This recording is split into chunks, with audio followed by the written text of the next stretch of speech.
Faltaron las exigencias, faltaron las advertencias, y no quiero repasar historia por historia, pero esas 8 personas que murieron, se encontraron con esta situación, quisieron salvar lo propio. En términos generales, ¿qué ocurrió? Y hubo de todo. Algunos recuerdes. Algunos de esos vecinos los tomó por sorpresa, otros quisieron cruzar el cauce del arroyo y otros quisieron salvar a otras personas, ¿no? O sea, para mí recordar esas situaciones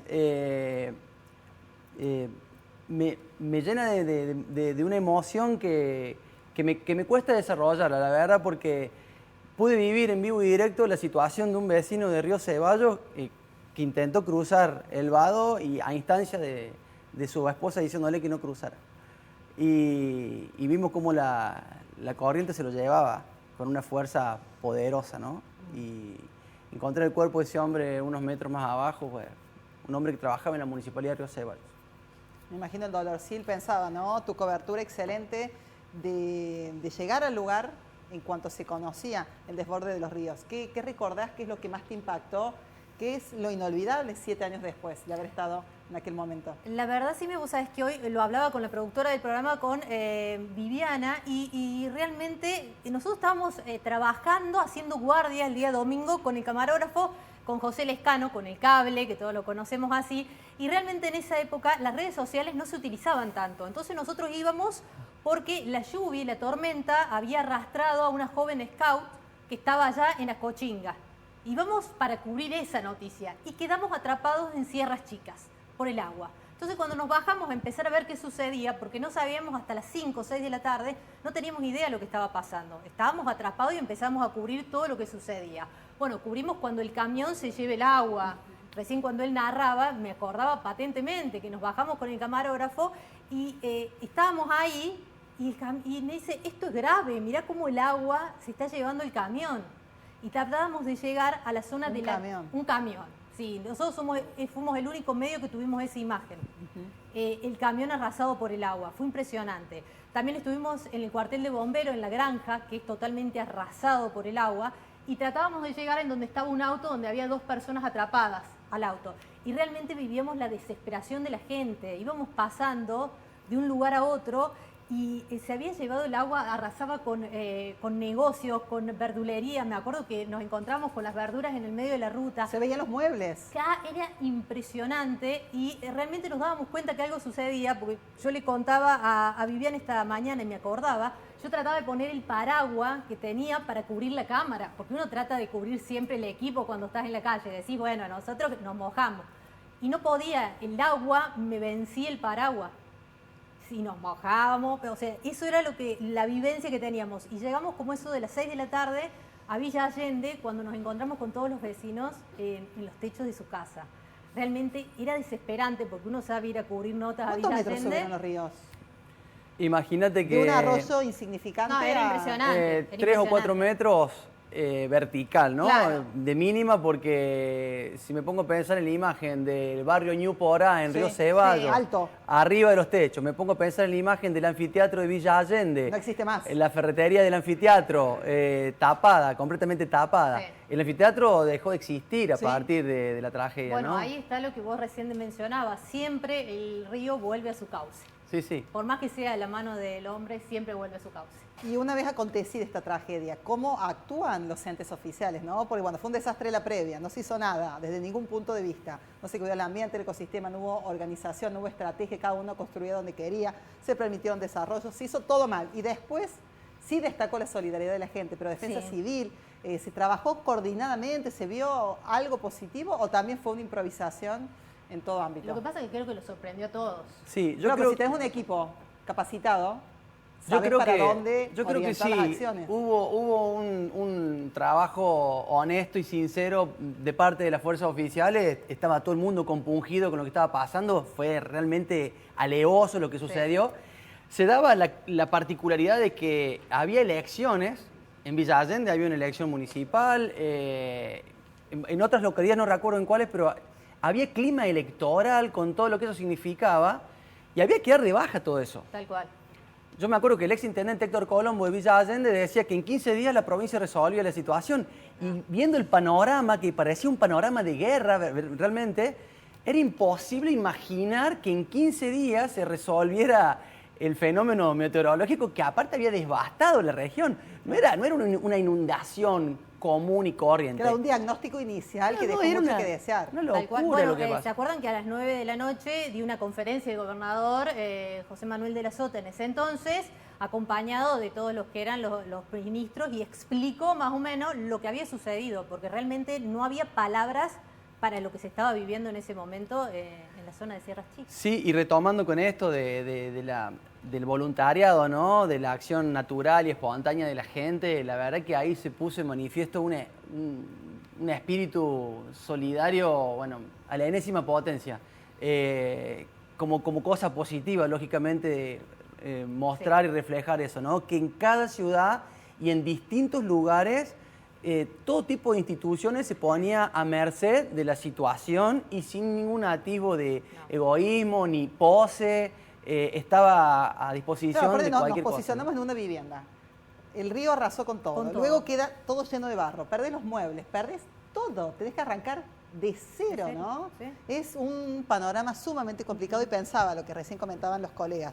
Esto de que habían existido advertencias que seguramente a través de la investigación se pueden determinar el riesgo de cada zona. Sí, eso es así y realmente, como bien decían los compañeros recién, esto no fue la primera vez que ocurrió. Es importante destacar de que ya de entrada el nombre con el que se lo llama, por ejemplo, el río Saldán, te está dando una pauta. Las comunidades originarias lo llaman Saldán porque quiere decir encuentro del agua. Y en ese lugar se unen muchos ríos y arroyos y convergen en el arroyo Saldán y se forma, o se formaba antes, donde hoy está Villa Allende, por ejemplo, se llamaba la Playa del Saldán, lo llamaban así en 1889, y en 1916 hubo una inundación muy fuerte, pero ya se había probado Villa Allende Casas y Quintas en el periodo de sequía anterior. Claro. Podemos hacer un recorrido histórico larguísimo, pero tras cada periodo de inundación que tiene como foco un evento de concentración de precipitaciones muy fuerte en lugares acotados de las cuencas serranas, en este caso la cuenca del arroyo Saldán, pero también la del río Salsipuedes, no hay que olvidar también ahí en Salsipuedes, hizo muchos estragos la inundación, también ocurrió en la cuenca del río Chabascate en Agua de Oro, en la del Tiumayú y la de las Cochingas en la localidad de La Granja. Esto viene ocurriendo ya sin una temporalidad que en lo científico podemos decir, no, tiene recurrencia cada 7, cada 10 años. Desde la década de los 80 hacia acá empezó a no poderse estimar cada cuánto se dan esos eventos. Y menos aún se pudo decir con precisión, va a darse cada 7 años una inundación de tal magnitud. Si bien hubo cálculos que dijeron esto se dio cada 500 años y hay pruebas en las rocas y en los barros del suelo o del lecho del río, si vemos hacia atrás, solamente en los últimos años, el 12 de marzo del 2000, hubo una inundación muy fuerte. Y en esa inundación, por ejemplo, en los arroyos que convergen en el río Suquí, en La Calera, también hubo víctimas fatales. En Saldán también. Y el mismo arroyo Saldán, al centro de Villa Allende, lo tapó todo. Y no funcionaron los sistemas de alerta temprana. El anfiteatro de Villa Allende, por ejemplo, que recién decían que quedó bajo el agua y lo destruyó completamente, se construyó a fines de la década del 90. Después de la inundación del 95, donde en Villa Allende era Vox Populi, que ¿cómo van a hacer el anfiteatro ahí si por ahí pasa el río, como recién decía la compañera? Y realmente en esa situación no es que necesariamente el río siempre vuelve a su cauce, sino que ese es el lecho ordinario de inundación del río. Siempre que crezca el río va a pasar por ahí, ¿sí? Y en ese pasar por ahí, la ciudad se pensó y se planificó en periodos de sequía. Claro. Y ese es el tema. Y no se siguió escuchando el río, no se siguió relacionando más férreamente con la naturaleza o co-construyendo el espacio con la naturaleza local. Y se avasalló la margen del río, el lecho inundable periódico, y se fue más cerquita. Y hoy, como vemos todavía, después de esta inundación, hay housing que se hicieron pegados a 3 metros nomás del cauce.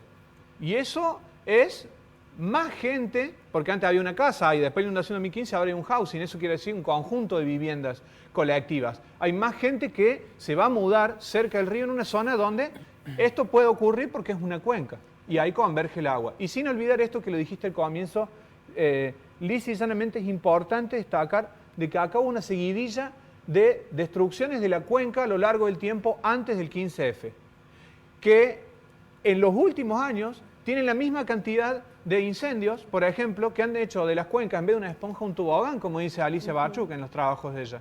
Y ese tobogán, ante cualquier precipitación que haya concentrada, superior a los 80 milímetros, va a ir generando riesgos de inundación mayores. Es decir, absorción en términos así básicos, sí, nula. Cada vez menor, claro. ¿sí? Cada vez menor. O sea, es como que a una esponja le echemos agua y en un momento va a empezar a largar el agua, ¿sí? Pero ¿qué ocurre si a esa esponja la comprimimos, la aplastamos, le ponemos algo impermeable arriba y le echamos agua? Y va a resbalar automáticamente. Lo que está ocurriendo con el avance urbano y la gran cantidad de incendios que está habiendo en las sierras, y más que nada en sierras chicas, en los últimos años, es que se está compactando cada vez más el suelo, se está impermeabilizando más. Y estos riesgos ya no tienen periodicidad alguna, sino que simplemente dependen de las transformaciones que hagamos en las prácticas ahora, de volver a conectarnos con ese entorno y saber de que tenemos que cohabitar, que vivir en conjunto con la naturaleza y con el monte para poder resguardar las cuencas en las que habitamos. Claro, pero en un contexto donde la mayoría de los incendios son intencionales, donde después de haber quemado absolutamente todo, aparece una urbanización nueva, aparece un comercio, da la sensación que el interés económico va por encima de hasta la vida humana, ¿no? Porque esas personas que construyen allí, crece el río, vuelve a su canal habitual y hablamos de muertes, como las hubo hace poco. ¿Cuál es tu mirada con respecto a esta situación ecológica, ambiental, que sin lugar a dudas es uno de los factores que ha impactado? Desde el lado de vecinos y vecinas, ¿no? También es muy evidente, digamos, que las decisiones políticas van acompañando el avance, ¿no? de quienes se llenan de dinero con esto en las urbanizaciones, por ejemplo, en nuestra ciudad es algo constante.